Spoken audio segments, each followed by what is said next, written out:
What is going on, ladies and gentlemen? Welcome back to Beyond the 90. As you've guessed by the title, we've got another video for you looking at Steve Cooper and some tactical analysis. Now, in the last video, if you watched, the video was actually recording after he was announced. There was a lot of things up in the air. What formations would he play? What systems has he played in the past? Unlike Enzo, he doesn't just have one formation that he's dogmatic with.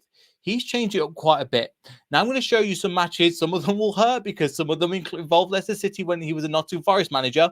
Some good, some bad. Some of the tactics he's used in the past. And then also I'll show you with the different formations how we could set up with Leicester City. So without further ado, let's get into it. Now let's get the bad one out of the way first. This formation and this one was when they battered us 4-1. Let's just get it over and done with. So let me just show you. If you remember, this is when actually I called for Brendan Rodgers' head. If you can remember going back to this was the match that really ended it for us. 4-1, the FA Cup, knocked us out of the cup. And if you look at the attacking formation, it was pretty even. They went through spells where they were good. They were high pressing. They came to play football at us. The City ground was a really tough place to go. And they, again, beat us 4-0, 3-0 down. It was 3-1. Defensively, we're all over the place. I think it would be even more going into that game. But Steve Cooper showed he could play an attractive brand of football. He tried to come to... The team came here. If you look at the team and the formation, let me just get this formation up just on the right side. Again, he set up in a 3 at the back with 4 behind, and then like a 3-4-3. But if you look at the average formation, that kind of predicts what we're going to see. So attacking formation, kind of 3 there, wing backs, 2 centre, and then 3 attacking players. But if you see, they're all quite central. Now, this isn't the only way that Steve plays, but this is just one formation to show you.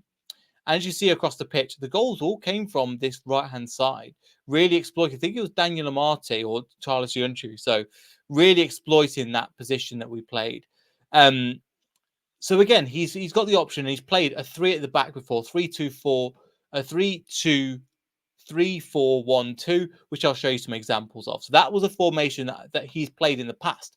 That's the formation that they played coming up, and they tend to play with a 3 at the back. I'm going to show you some examples where that could work for Leicester City, a 3 at the back and a 4 at the back, because he does go between them. Now let's fast forward it to the same year, but towards about 6 months later, where Leicester City go at home and they beat them 4-1, 4-0, sorry. Let me get the formations up here. Again, I couldn't find this on SofaScore, so I've got another version for you just looking at this. They set up in a... so let's just get... So it's kind of similar to the other way around. So we've got Maddison with 2 goals, Barnes with another goal in early first half. They didn't get any goals. And this is the game where they actually changed it quite a bit. So if you look at the formation they played, I've not got the specific tactics, but they played a 4-2-3-1. So a flat back 4, 2 holding, 3, and then a 1 up top. So again, I can't remember too much. I remember it being quite a competitive game. Both teams were really going for it. And after this game, after being battered, and I think they lost quite a few games. I think they were just below us just above us in the table. And we actually overtook them by getting the 3 points on the game. So I think we had 1 point before that against Crystal Palace. We played again a formation of 4-2-3-1, and after that he changed it because he was starting to play front-footed. We capitalized on it and started to win. After that, what from Steve Cooper's perspective is right. This isn't working. We're losing. We're in the relegation zone. I'm going to change it to more of a counter-attacking style. It meant that, again, we're going to sit back, we're going to play in low blocks, and we're going to keep things quite tight and narrow, which means that people are going to whip the balls in, but we've got the players to kind of deal with it. We lost that we won that battle, but we lost the war in the end. Because at the end of the day, Nottingham Forest in the Premier League, we end up getting relegated. So make of that what you will. Obviously, we know what happened from there, and I'll get into some of Enzo's formations later on. I want to show you an example of the tactical when he played the counter-attack style. And the best team to show you against is Man City. They actually drew 1-1 in this game. This was on, I can't remember the exact date, round 24, so about 2/3 of the way through the season. Now, if we look at this, we can see again 1-1 is the only thing that mattered. But if you look at this, they survived on the attacking momentum. They had nothing for 84 minutes, but they got, at the end of the day, the results are what matters. And this season, it's just about staying up. As you can see, this is probably the most one-sided side of football I've ever seen. Does this remind you of Enzo slightly? Yes, it does. Let's be honest. I think in this game they got battered in the previous fixture when they were away. They got battered 4-5, 6-0 or something ridiculous. Then they played this like low block style, which I think we're going to have to utilize for the way that we're going to have to play this season. We're coming up against Man Cities, against the Arsenals. We're going to have to change the way we play. And we know from Enzo style, if you put a low block in, it will help. Now, what formation did he play? Did he play the 3 at the back? No, he played a 4 at the back. So he went super defensive. Now, some people will look at this and go, oh, negative football, negative football. I understand that a little bit. However, you've got to do what you've got to do against Man City. Whatever you can do to keep them out of the net. And as you can see here, 4 at the back and 3 in front. Kind of like Claude Puel kind of style of system. More Gibbs White and Danilo, and then Brendan Johnson. So kind of a 3 that they've got there. And if you look at the average player formation, you can see there was just, again, all attacking down this right-hand side. And he actually makes a substitution. So Chris Wood scores the goal. Let's see if I can find that one. It was out. Chris Wood scores a goal. He takes off Serge Aurier and puts on Chris Wood.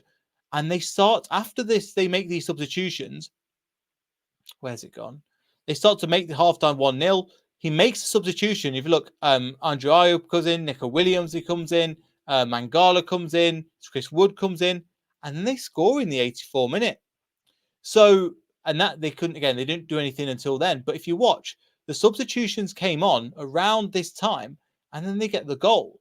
So Steve has got it in his locker to play a dirty 1-0, 1-1 draw against one of the best sides that we've ever seen in the Premier League. I mean, you look at the team that they had, and you know the Man City team if you've watched football. Rodri, Bernardo Silva, Gundogan, De Bruyne, Foden, Grealish, Haaland as a front five is immense. And playing a similar style as we know firsthand from Enzo Ball, what kind of formation and style he would play. So it shows you, even in there's a 3 at the back, there's a 4 at the back, there's a 4 and a 3. So it shows you he is a little bit not diverse. He's changed it up. He will play, and during this time, he'd had so many players. I think they've got the record now, Nottingham Forest, the most players signed in a window. I think it's stupid. I'm like 30. He didn't have a lot of say in a lot of them. The players that he wanted, he didn't get. I think Gibbs White was maybe one of them. The rest of them, he just had to deal with what he got. And I think it'll be different at Leicester, mainly because we're broke. And I don't think we're going to sign a lot of people. Fatal was probably one of them. But the reason why I showed you that is because they've got different ways of playing. And he will adapt the tactical formations. Talking with other people, they said, yes, he plays only counter-attacking football. And I'll show you other things where he goes and plays that. He'll press high at times and try and win the ball back early. That could be a way that we could play as well. Now, let's look at those formations and in a bit more detail. But first, let's just give a bit of a recap on how we used to set up last season. So I'm going to touch on this briefly because, again, I think we've touched it all to death, but just showing you with the players that we had last season. So Vardy up front, the average people that played majority of the games. Fast, Vestergaard and Doyle as your back 3, Hermansen in goal. Winks of Ricardo, Winks playing that inverted right back role. Kiendrisby Hall, who actually I was watching just before I recorded this. I watched his interview, 40-minute interview on Leicester City on Fox's Hub, talking about the different players that he's got. And he mentioned that Kiendrisby Hall is one of them that he spoke to, had a good conversation with. And he's going to be pivotal in some of these roles we're going to talk about. Mavidi on one side, Fatal on the other, Jamie Vardy up front, Kiendrisby Hall and Ndidi as your 2. Now, I won't be including, when I do the formations and how he could use them in this setup, Ndidi will be missing because he's not confirmed. I know Fatal technically isn't confirmed, but it's a lot more likely to happen than Ndidi. And Doyle I've not included as he's gone back out. He's gone back to loan, back to Man City, and it doesn't look like he's going to be likely to sign at this moment in time because he's a very system player, which we don't play in that system anymore. So now we've got an idea of how we played last season. How can some of those formations that we looked at, how can Steve Cooper utilize them with the players that we've currently got? Now we'll be including a few of them, which I think will be good. But I'm going to show you some examples of even ways we played last season, which Steve Cooper should take note of. And from listening to that interview that I mentioned, he mentioned a couple of things. A, he gets results immediately, with which we need to get off to a good start, just in case the fans go, "Oh, Forest manager, boo, boo, boo, boo," just like Rafa Benitez did at Everton. And secondly, he watched every single game from pretty much start to finish from the matches that we played last season. And there's a few matches that I'm going to touch on later of ways that we could play and ways that we have the players to play different ways, not just this single attacking formation. So let's go into the first one, which is actually the formation that I'm not sure if he's most likely to play. I think it's a formation that we could see this season. And that is going to be 3 at the back. But we're going to have, again, players that I think will play in the squad. So Vardy up top. Then we've got Mavididi and Fatau. And the idea is, I don't think before in Enzo's system, they played wide and they really stretched the pitch, just like my hands are stretching on either side. They basically stood on the touchline and they moved around, they allowed the overlap, etc. I think the way this formation works is that they're going to come more inwards. Mavididi might come in and play as a number 10 and be a bit more creative, as we've seen him do a few times. Fatau might play more inverted or work with the likes of Ricardo to play fullback. So I'd expect them to come central. Vardy might hang on the last man. Justin, again, reason why he's in the squad, just up and down, wings up and down. I just hope that he stays fit. You could also play Christensen in this position because I think that's a player that Cooper could really get the best out of. Ricardo, again, I've got a feeling that he might be coming inside as well. So he could come inside. There's a couple of options we could do with Ricardo. He can either be up and down, which I think he can be. But I've got a feeling he will take this inside position as a high 8 in this position. Mavididi then play in this position. And then you've got kind of your 4s. You've got them here. Now, in this case, you'll see these two will probably play a similar position. But Ricardo, I think, will most likely go on the outside run. Fatau will come on the inside, and we've seen him slot a ball in. Ricardo, we've seen him a few times, comes to the byline, cross it over, Jamie Vardy in the box. But that's the formation that I can see potentially happening. But that allows, again, the wing backs to do a lot of work in the case of Justin and Ricardo. And it's very reliant on them. Formation similarly would be, if anybody remembers Antonio Conte when he won the league with Chelsea, similar formation. My only problem is these two double pivot of Winks and KDH. Now, Winks can't do it alone. I think as a single pivot, it wouldn't be ideal.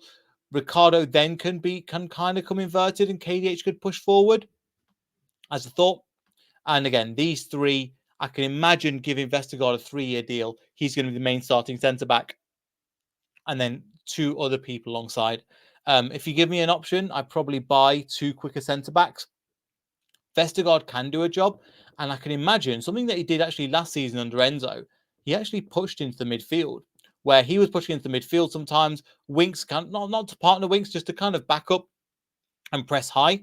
And then Fass and Cody kind of stay, or Fass, who the left centre-back and right centre-back kind of stayed more put. And that can make up, because I think the midfield is going to be really important. KDH can kind of play this high role. I don't think you'll see him running into the box and scoring as many goals as he did last season, but he's going to be this kind of box-to-box potential midfielder with the emphasis on trying to get forward, as we've got here. So that's kind of, there's one formation we could look at. It's like a 4-3-3, which I think could be vital and could work for Leicester City. Another one I want to show you is if we decide to play 3 at the back, decide to play them, but in a slightly different position. So something that we saw before, we played a 3-4-1-2, which I don't think Leicester City are likely to do. However, I'll just show you what players we have at the moment. So I've mixed it up slightly. Jamie Vardy keeps his position. I might expect him to start every single game. Probably, obviously not. He's still a young player. He's still young in his mind, but his body's getting older. You could replace this out for the likes of Daka, with the likes of potentially Tom Cannon if he's not out on loan in the Championship, because it could be an option to loan out Tom Cannon in the Championship. Let him smash it for another team. And then if we do again, we have to think about there is the option of us potentially going down once again. If that's the case, we've got a ready-made Championship proven striker right there. And if not, and if he does really, really well, then he comes back into the team next season when Vardy could potentially retire. Then he takes his place. So I think that's a good move for him. Anyway, coming into this one, this is the formation we could play. So the same back three: Vestergaard, Fast, Cody, and Manson. I'm not going to touch on them too much, not some of the formations we talked about. But this time, Winks has come inside. So we've got 3 fullbacks in the team. Christensen doing the bombing on this left-hand side. So I think this is a position that we could really get the best out of him. Mavididi potentially pulling wide, and I think Christensen running into this position. And then I've seen this before where Winks could kind of come over to cover. But we'll see the overlapping run that Chilwell used to do quite a lot. We can move here, and Mavididi would come over to the left-hand side. Jamie Vardy, again, as a partner. And then Winks could be kind of playing alongside Ricardo. And then you've got James Justin that I think will just go up and down the wing. And potentially KDH to come in and help cover in this position and be that person that's kind of hovering around the box, see what we can make the most of it, potentially have the shot outside the box. As you might have noticed, the problem with this formation is we don't really get Fatal in the team. Do we play him up top? Yes, but probably Mavididi is probably bought as a number 2. And also he could probably, if we want to, we could play that box midfield like we did under Enzo, push Christensen and Justin up, and we've got that box of Mavididi, KDH, Winks and Ricardo as another option. Bearing in mind, Mavididi has played basically wing back in the system last season, and Fatal has, but I think he's better. He's slightly more versatile than Fatal, well, I think it's going to be a fantastic save, but I can't see him getting the most of it in this position. However, what you make up with Fatal not being in the system, you get the legs of Justin and you get Christensen on the overlap. I think Christensen will be a player that will really thrive in this system. And something that I've looked at before, he really likes to use that bombing wing back, whether he's playing left back and then inverting or joining in with the attack. Could be something. And also it allows those two players had a really good relationship last year, Winks and Ricardo, to play alongside each other. So again, that's another option. But again, Fatal is left out of this one. So we've looked at 3 at the back. Again, there's a 3-5-2 we could go to, but it's pretty much similar to that one. So I don't want to really touch on it too much. Another formation that we've played before that we've looked at is a 4-3-3, which wasn't mentioned as much. So some of the 4-3-3s that we could look into, this looks a little bit less than a 4-3-3, but I just thought I'd mention it. So you've got, again, we've played similar kind of formation, but we've got with the 3, you take out who else do we take out from that formation? Take out a centre back and you add in Fatal as an option. So you've got the option of, again, playing KDH as the number 10. I think the option as well with this, you could probably invert if we're going for it. Ricardo could play as his high 8. Winks could play as the holding. And then potentially, then you've got these 2 players that could potentially invert and play as inverted fullbacks, basically. So you've got a 5 and a 5. It's an option. But with this formation, you've essentially got traditional fullbacks, as Brendan Rodgers liked to play. But looking at that, you've got the number 10. Now, is KDH really made out as a number 10? I think we've been sport with the likes of Maddison being in the team who could do that number 10 really well before. Potentially Mavididi could be like that, but him and Mavididi have got good link-up play. But this could be another formation of 4-2-3-1. So it depends on how high the wingers want to go. Fatal will want to come in. It'll be interesting what Vardy does, whether he's used to stretch. I think, actually, coming to think of it, some people might not like this. I think a better formation for that could be this. Daka dropping into the middle. KDH, then you've got the 3. You've got the 3 players there. And you've got the option of 3 when these players are on form. You've got 3 great strikers, a front 3 that's quite menacing, and that give you something a bit similar, very attacking, gives you that press. And I think the link up between these 3 are quite good as well. So that could be another formation, playing like a 4-3-3. But also, this can also, when we need to defend, this can just come back. So Winks is back here, KDH alongside, Ricardo tucks in, James Justin tucks in. Christensen is my only worry in this, where Christensen isn't defensively minded. I didn't watch the England versus Denmark game, but I heard that Christensen was at fault for one of the goals, but also he didn't have the best defensive performance. And I think Christensen works more as that formation. The only thing you could do there is bring in somebody else, but we don't really have anybody else. So we could put in another 8 if we're playing, and then we could then buy another 8 and then potentially swap Ricardo over, because Ricardo is really versatile. And we could just sit in deep if we need to. 4 at the back, 3 in front, and then you've got these 3 creative players just to hit them on the counter if we need to. So this formation could be used mostly as a 4-3-3 if we are trying to defend a low block and just trying to get people behind the ball. Again, with Christensen, as mentioned before, we're probably playing another player there. So they're all formations that we could play. Again, it's all up in the air. He will be looking at last season. But if I'm Cooper, there's certain games that I'm watching that I'm going, that is how we're going to play. Not just because of the formation, but we're going to emphasize the counter-attack, but not in the way, because everybody thinks counter-attack, Leicester City-wise, you think 4-4-2, Ranieri, you think about, again, you've 2 sets of 4, and then you've got your the fullbacks don't really do anything. They're just sitting there. They're just locked in. And you've got your magic of your Mahrez, your engine of Kante, and the goal scoring of Jamie Vardy that got us through that season. Now, that was a one-off. We can't pretend, we're going to go and do that again. That was, we're realistic and we know it's not going to happen. But we're going to look at what happened last season. And there's certain games that I want to touch on that I haven't got featured. Number 1, I think, was against Birmingham when Wayne Rooney was in charge. We played a system where we'd get the ball and we'd counterattack them when we got the ball. And so even though we scored brilliant goal, Mavididi had a great goal. I think and I think Gingersby Hall got another goal in that as well. I think we ended up winning 3-1 or 3-1 or 3-0 in the game, which was Birmingham away from home. The other game that there's 2 games I want to concentrate on by the same opponent. Number 1, the first game against Southampton. We went up, they were playing basically suicide football. They were passing around the back. Remember, the crowd were booing loudly because we went 2 goals up, potentially 3 before halftime. So we were in we were in dreamland at that point. And if you noticed, when they had the game, we kind of sat back a little bit and we waited for our moment to pick the opportunity and to go for it.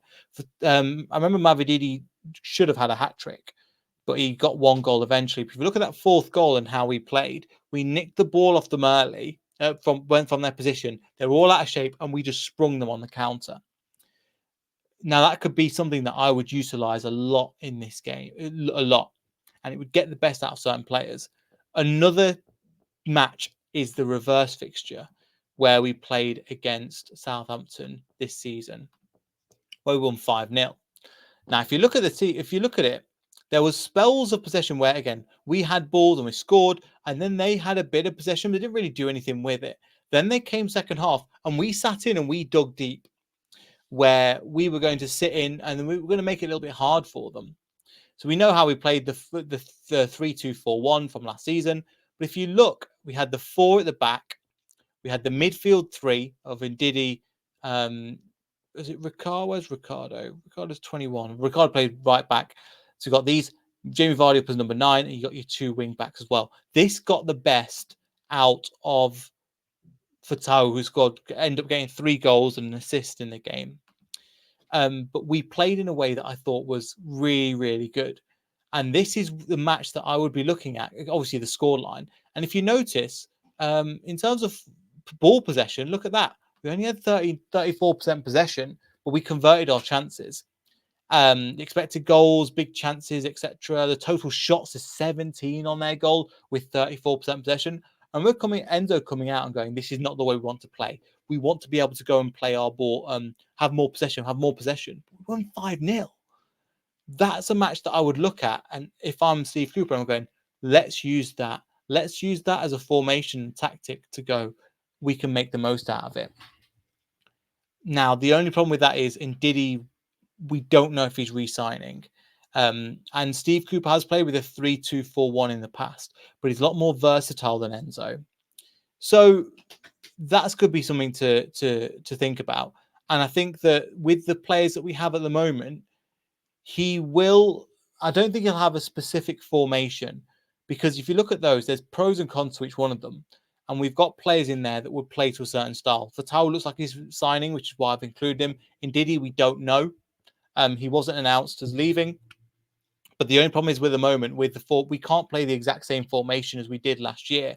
Because Steve Cooper is more tactically inept. I know we had small nuances in changing the formation that Enzo did. He's more tactically inept in that sense, and he'll play like a 3 at the back, a 4 at the back. He will change it up depending on the opponent as well. But secondly, he will want to make sure, in my opinion, that we get results and we stay up. He'll understand that, and he'll know what will we need from it.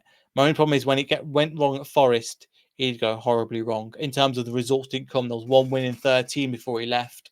But another couple of things I wanted to mention. He's had time out from the game. Now he's had, and listen to the interview, he's had time to sit, relax, go away and get his mind away from football. If anybody's watched football, if anybody's had a job for a period of time, you come out of work, you want to chill and have that time off, and then you want to get back into it. And you look at Eddie Howe, what happened at Newcastle, had that year out, came back, played that expansive brand of football, and took Newcastle from the relegation zone to just pushing on to Europe pretty much. Am I saying we're going to do exactly the same thing? No. But Eddie Howe's got more experience than Steve Cooper. He's only a young manager though, Steve Cooper, 44. I thought he was a lot older. And his experience is not bad. I'm warming to the idea. I was speaking to a few people where, again, initially I was like, everybody's just going, we've gone from Enzo Maresca to Steve Cooper. What's the ambition of the board? But I think also one thing to think about is there's an emphasis of we're trying to be, we're not trying to do what we did in Brendan Rodgers, where it's fine. And I criticised the board a lot that season, and that we got relegated because we'll figure it out. We're fine. Madison's tweet, rubbish. We keep playing like this, we'll be fine. We can't make that mistake again. And I'm glad they're being a bit more pragmatic, because that really stung Leicester City, really did. And there's going to be a points deduction this season, something to think about as well. But we need to be able to, again, play in multiple ways and just grind out the dirty games. It's going to be a bit stinky at times. But at the end of the day, if the players buy into the system, and from what I've heard in that interview, he's phoned a few of the players as well. So he's already, again, enjoy your time off, but we just want to phone a few of the, and I imagine he's phoning some of the key players. Jamie Vardy probably being one of them.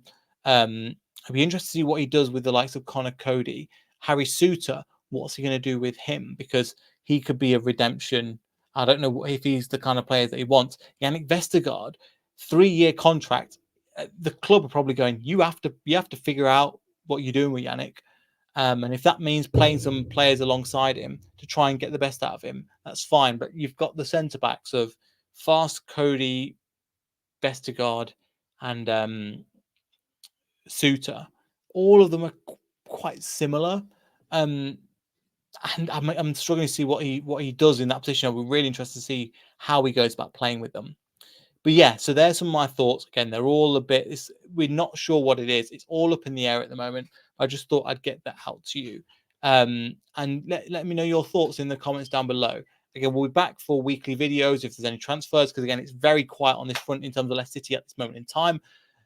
So appreciate all of you that subscribe to the channel. Appreciate those of you that, again, that don't have a schedule in place, because these things are coming out as and when I can. But yeah, make sure you like, subscribe, all that good stuff, and we'll see you all next video. So goodbye.